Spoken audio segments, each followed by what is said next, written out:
Broadcast. Welcome to today, Friday, April 19th, Zaner MarketCast, your one and only spot to keep up with all the agricultural market news. My name's Joe Nikruto. I'm here from Zaner Ag Hedge. I'm with Dan Hussey. Say hi, Dan. How's it going, everyone? We started the week or midweek, not a whole lot going on, and all of a sudden that has changed a little bit. Wouldn't you say, Dan? I would agree, Joe. We started off with what looked like a pretty red, start to the week, and actually the last month or so, and then here we are on a Friday. When a night coming in on a morning where we could have been worried about World War III starting overnight, and we actually finished the day rather strong for the root crops. Not bad at all. Not bad. What's going on in your regular life? Do you have anything happening? You know, uh, Not much. I'm getting ready for the weekend. Better weather. I think everybody's happy. Spring is finally here. My au pair, for those that don't know, we've got a live-in help. My wife and I sponsor a J150 au pair, an immigrant that she is actually getting married. So she, met a guy through Bumble, actually, just like my wife and I met. Wow. She's been here for 2 years, so this has been a relationship in the works and building. And they are going today to get their marriage license. So I've had this incredible crash course over the last couple of weeks of, immigration law, how to get your green card, and what it takes in America to become a citizen. Can you help me get a green card? I don't know if I'm the one to help. And pretty sure you were born here, Joe. I don't know. I'm from Indiana, Are you so I don't know if they give people from Indiana green cards, but I'll take two. I got some buddies. We could probably all use one. It's today. Well, that's a pretty neat thing. So is it a big? It's a big event, or how will it? They're just going down to the courthouse. Like any other marriage, right? They're getting their license today, valid for a few weeks or days. I forget how long. And their wedding is set for May, I think May 10th, in fact. And yeah, we'll be getting together. We're invited, so I'm looking forward to that as well. That is so beautiful. The nuptials. Yeah. That's terrific. Right. Today is, I want to give a shout out to my dad. Today's his birthday. He is older yet again. So congratulations to my dad. Happy birthday. One Dad. more trip around the sun. Yeah, exactly. And in dog years, with the lifestyle he's led, I think he might be like 126, but only in his 70s. Plenty of life left in the old fella. I hope he's not listening. Yeah, right. If I could just jump right in, I don't know how you feel about it, Yeah. but let's take a look at what happened this week. Corn, we'll do the numbers. I guess we'll call that corn this week. We opened about 434 and a half. High was 435, low 426 and a quarter. Not great range here in the corn market this week. We must be waiting for something. Looked like the last trade I saw today was 433 and a half, down two. Bit of a jump in corn, but not quite the jump we saw in wheat. This week's open in wheat, That was 550. down on the wheat, correct? Down That was on on the week. Down on the week, Okay. down two. Up on the day, about six, if I recall. Am I right about that? That's correct. Pretty 6 and nice three close. quarters. Up 6 3/4. Yeah. Yep. Wheat opened the week 555 and a quarter. High 558 and 3/4. Low 534 and a quarter. Last trade I saw was 551. That was down about five, but that 558 knocking on the door of 560 there on last night's, which I'm sure we'll get to, on last night's action. I almost said festivities, but I do not want to make light. Last night's action in the Middle East. Beans, kind of same story there. Opened the week 1173 and a quarter. The high 1176. Low 1131 and 3/4. Last trade I saw 1150 and a half. Now beans, this is a rather big number, down 23 and a half this week in beans. And they made a run this week for the lows, the February lows, which I think were 1128 and a half. So today's close might be notable. It was 7 days ago that you and I sat here with a bit of enthusiasm off the response or the technical action, and then the ensuing trade since then, not quite so enthusiastic. Same thing with wheat. They made a run for those lows, 527 and 523. Couldn't quite get there. Week's low, 534 and a quarter. And so now, Dan, I could probably almost say what you're going to say, but tell me what you think about these markets, corn, beans, and wheat technically. You know, the first thing that comes to mind is this is the first close we've seen above the 18-day moving average on both on corn, at least. I guess going back a week, right? It looks like on literally a week ago, last Friday, we saw a very similar push higher and into the close. That's my big concern with corn is that if you go back to a week ago, today's close and price action is almost the same kind of event. It was this very quick move up to test highs for the week, above that 18-day, a close above the 18-day. And, oh boy, is that, a signal or is that one more, gotcha head fake? As we were talking about with Ted the other day, is that what you likely, or maybe not likely, but which could very well have here is your $300 tie set from New York saying, I've got X amount of exposure. I'd like to go out for cocktails Friday night with X minus, and covering some positions, waiting for the weekend to see what's going to happen. Of course, not to spoil it, but both Israel and Iran, the word that I saw multiple times today in the news was downplaying, both well telegraphed, and then downplayed. Not much damage on either side. When we first started talking, what time did you text last night? Was it 10:30, 11 o'clock? Pull it up. Yeah, it was sometime right around then. It was about when the wire was, hit, and it was an unconfirmed story at the time. Where we just had some images on Twitter, and the news from some somewhat reputable sources saying that within Iran, targets had been struck as well as Iraq and Syria. Now the dust has settled on this, right? Everybody knows exactly what happened last night. And it certainly wasn't the start, right, to a major prolonged conflict yet that it could be. And I think that's Sure. the reaction you saw in markets. And if you use, right, the S&P, for example, is a good indication. We fell 100 points off the high of the day there to the lows of the day. And then, trading right around 5,000 right now is somewhere right in the middle, kind of that big range. And the market has kind of absorbed this news and what is otherwise, chaos, rather well. And it does look like both sides are at least right now keeping the rhetoric that this might be all that there is. I don't know if I would necessarily bet on that because it seems like over the last several weeks, things have only been escalating. Other side of that coin is you look at a market like wheat, where you had kind of a nice run up into the activity and then a continued spike, and wheat 558 and three quarters in the overnight, 551 close. So we closed pretty near those highs, and maybe the wheat market is saying, okay, let's give this a minute and see who's going to do what. And so I would welcome, if everybody, if cooler heads can prevail, maybe that's a great thing, generally speaking. But Absolutely. to see them both downplay and say, no, this really isn't anything. Remember when you used to get in a fight in grade school and then the principal would come or a teacher would come and they'd look at you and say, hey, no, everybody's fine. Nothing to see We're here. cool. Yeah, Cool. yeah. All cool. Well, then when we get out to the bike rack, maybe it's going to be a little bit different story. So we'll see. Absolutely. We'll see if they're headed for the bike rack, and what that means for markets.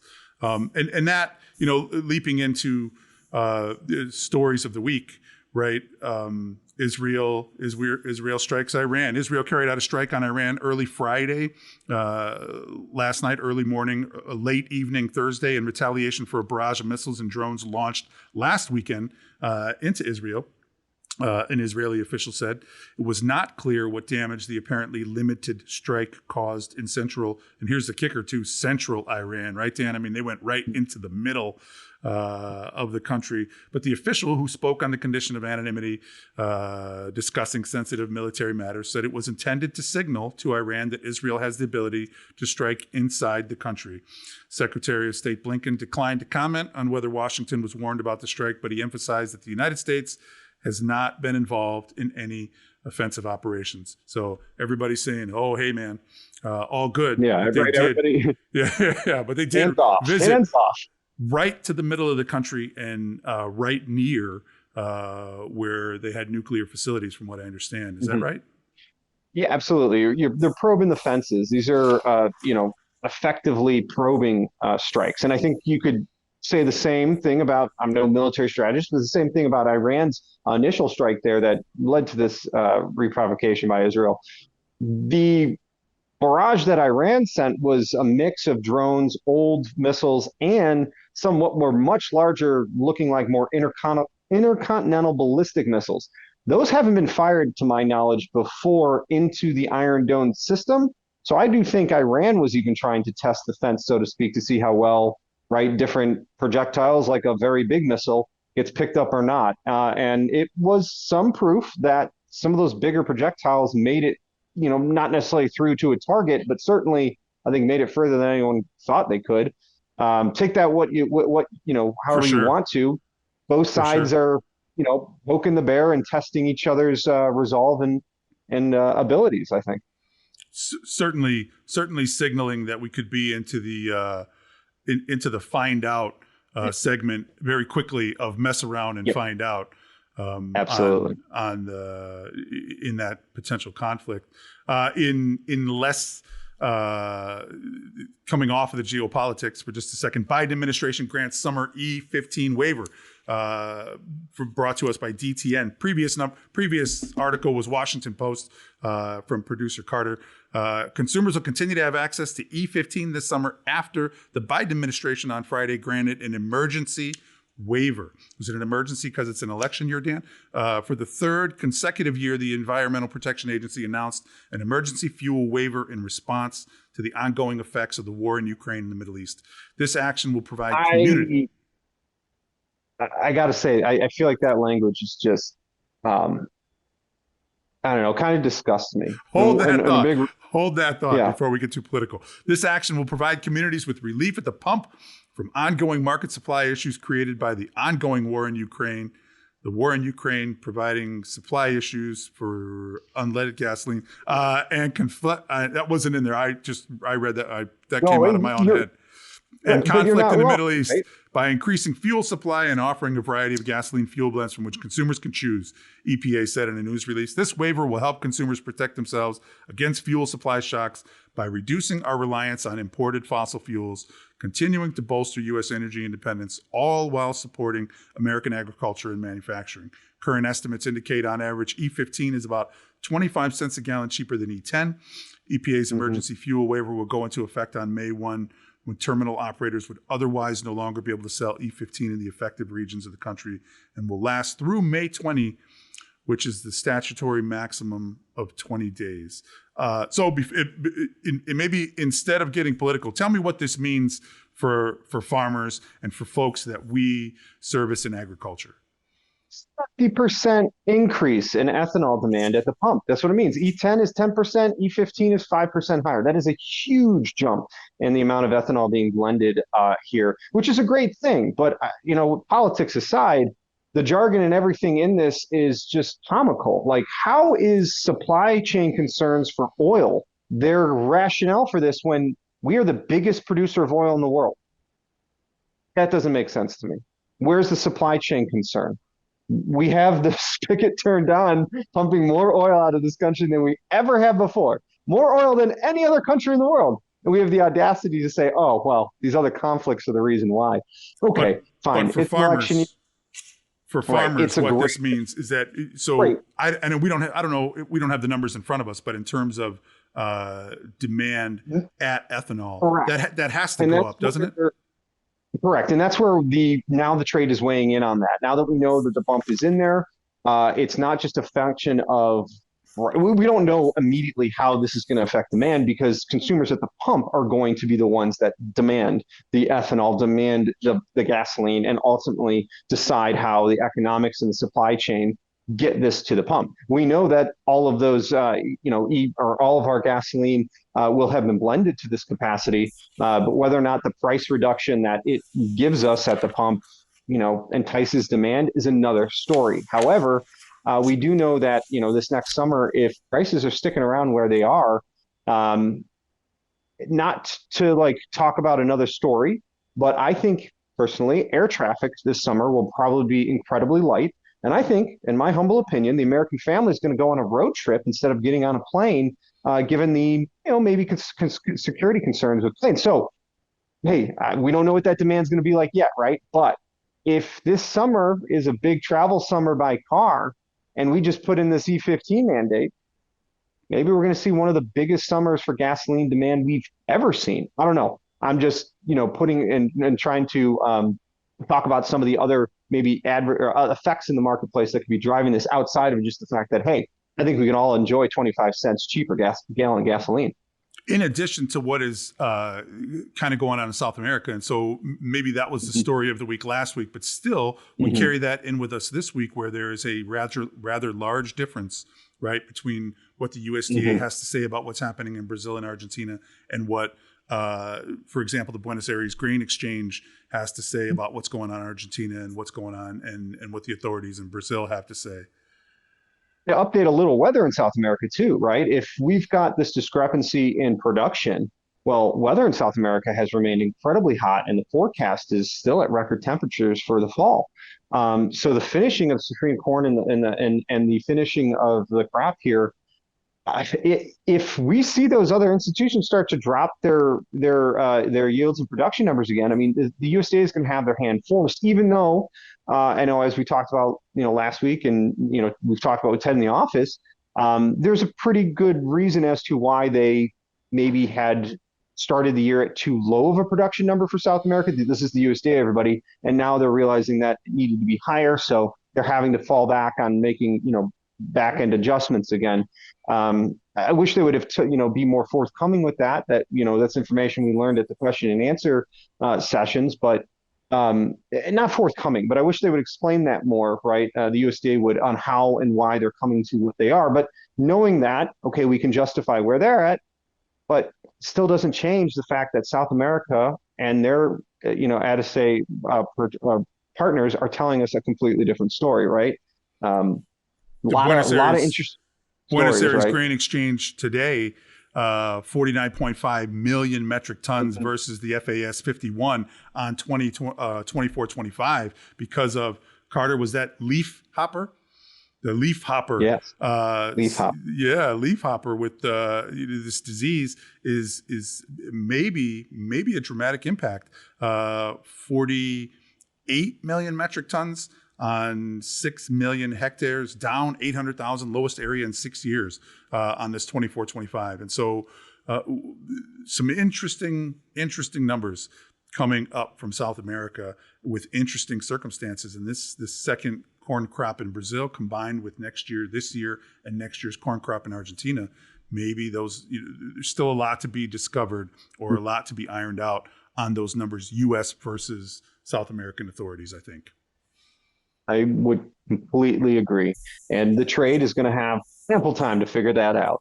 And so you and I sat here, maybe it was a week or so ago, maybe it was 2 weeks ago, we were talking about milk. And I certainly thought, oh man, this milk isn't going anywhere because this bird flu situation, I'm not sure that this is going to have a major impact. Cows, cattle getting sick for 8 days maybe. Is this totally in dairy? Is this a dairy-only situation? Is this thing going to be passing very quickly? I looked at the chart at that moment in time and said, nothing's happening here. And all of a sudden, you look at a milk chart, and it's getting a little spunky, isn't it? What do you think? What do you think's happening there? Is that logistics or? That's a really great question. And this gets back to, my lack of knowledge into the fine tunings of milk and the economics behind it. However, I will say that the fact that the story about the avian flu, right, has continued to carry on, more dairy farms across the country and in more states as we move north have gotten it. Clearly, it's become more of a milk, I think, narrative, and there's a reason we're probably up about $2 here since the April 4th lows. So 2 weeks ago when this story was breaking, right, we were saying, oh, this market's not responding to it. And now here 2 weeks later, as there's been a narrative change, and unfortunately, some more dairy production around the country has seen this come into their stalls. We have the milk market now all the way up to, through the highs of March and closing in at least on the May contract. 1834 would be the highs for May, and February would be the next high up there. Traded at 1784 last. That's up 42 cents today alone. And again, up $2.20 from their lows on April 4th. It's a significant move. Two ways to look at that. Go ahead.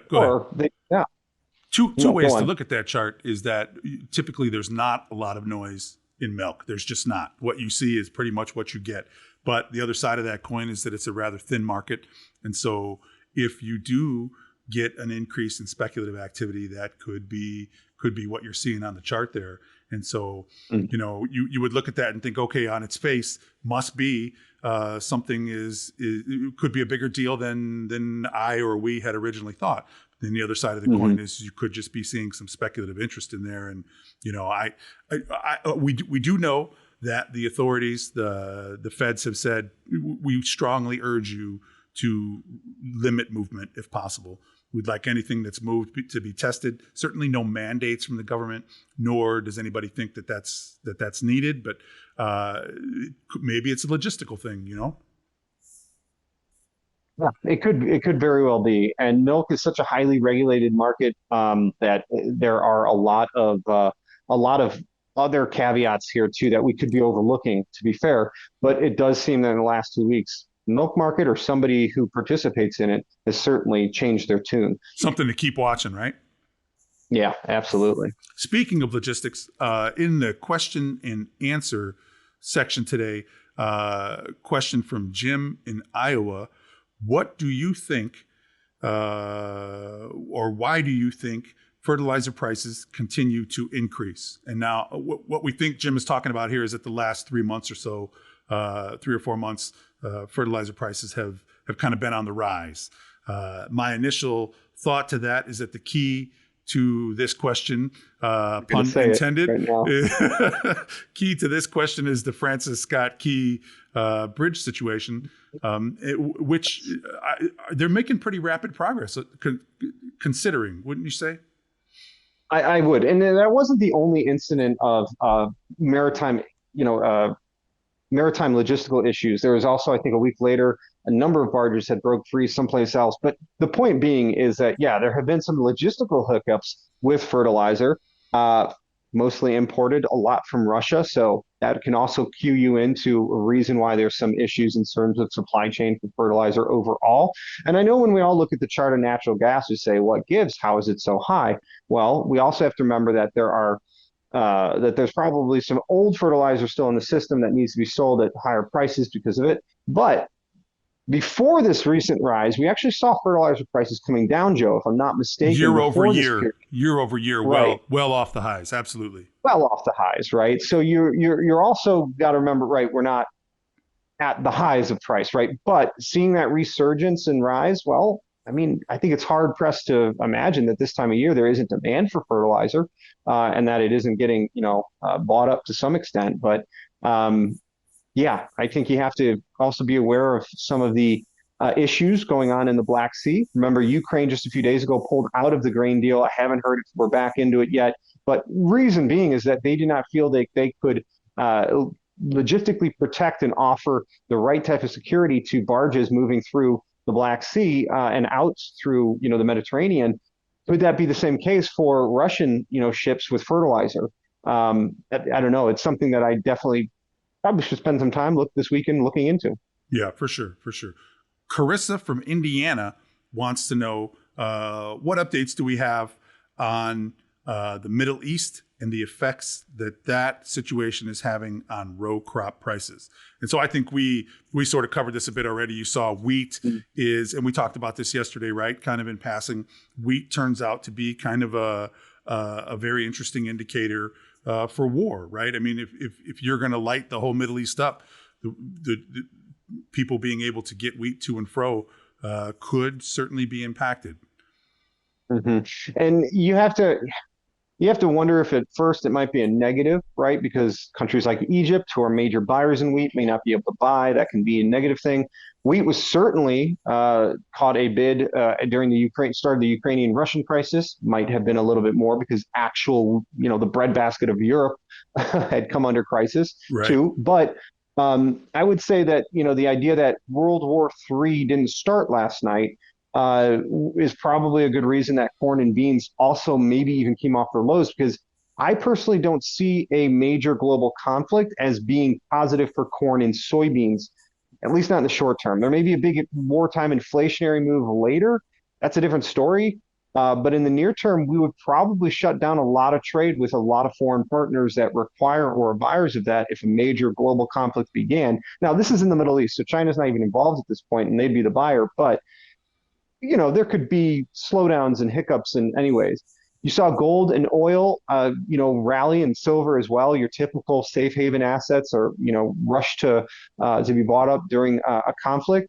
So I think that there's a traditional right sense of what the safe havens people rush to in these situations, and it may not be as positive for corn and beans in the near term. If a real conflict breaks out, and as we saw, last night was a volatile experience of the news headlines driving markets from the times airstrikes were happening to the times when the dust had settled. Markets had responded, digested, and if you look at where they are today, it's Crude almost like oil, none of it even happened.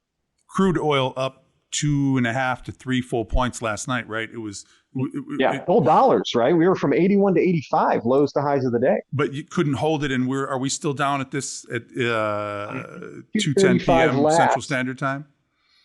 Yeah, 82.35 last. That's up at 20 cents on the day. I mean, it's Right, like I said, right. it's like none of it happened. Highs of the day are 85.64, lows 81.13. Yeah, we're $1.20 off the lows, but you're $2.31 off the highs. Wow, that's a big range for the day. Actually, I think if you go back, crude, gold, silver, I'm just just eyeballing it here, but this looks like the biggest daily range we've had since, I don't know, got to go back to almost December. I mean, it's been 6 months since you've had price action like this, or maybe even longer. I don't know about you, but I certainly take that as a hopeful sign. But I can guarantee you, I won't stop watching. You know what I mean? It's No, absolutely not. in the Middle East. Mm-hmm. Fun question of the week from Carter, the producer. If you could switch lives with any fictional character for a week, who would it be and why? You pick Abraham Lincoln, just make sure you don't pick the wrong week. You just said any fictional character. Oh, fictional. Not non-fictional. Okay, fiction, so yeah. non-fictional. Okay, any non-fictional person. No. Any fiction. My apologies. Not Abraham Lincoln. So if you could switch lives with any fictional character for a week, who would it be landed. And why? Oh, wow. Any fictional character for a week and why? I'm going to go with we're gonna take a break while we take Carter out back and have a quick talk with him, but we'll be right back, folks. No, I'm going to go with I don't know what his name was, but I'm going with Tom Hanks's character from Castaway. And here's why. I think alone on the beach right now for a week just seems like a really nice thing. I've got a 2-year-old and another one on the way. And I know in a week I'll be off that island, right? So I'm going with Tom Hanks from Castaway. In that same vein, I'm going to go with Tom Hanks volleyball in Castaway because, that guy, he had a really nice spot there. It seemed like every day he put him up on that little pedestal. He didn't have to do a whole lot. Wilson, he didn't have to do a whole lot. He just kind of hung out on the beach. Same story, but I would just like to have to do less stuff, and then ultimately I think he got to float on down to the next thing. So there was probably another Wilson adventure, and maybe they'll come out with that movie and I could be even more famous as a fictional character. Castaway too. Yeah. Wilson and the high seas. So that's my choice this week. I'd like to be Wilson the volleyball. With that, Dan, did we miss anything? I don't think we did. Covers just about everything we wanted to talk about this week. Hopefully you guys can leave us some likes and comments in the section below. And of course, more questions to come to you with anything else that we can bring of service in these little podcast videos and everything else we like to please bring sign to your up. attention. Please take a moment and sign up for the Zaner Ag Hedge daily update from Ted Seifert. The price on that for now is certainly right. It's free. So if you don't like it, Dan will definitely give you your money back. But there's a link down below. Carter will make sure, and you folks can sign right up. Takes 2 minutes.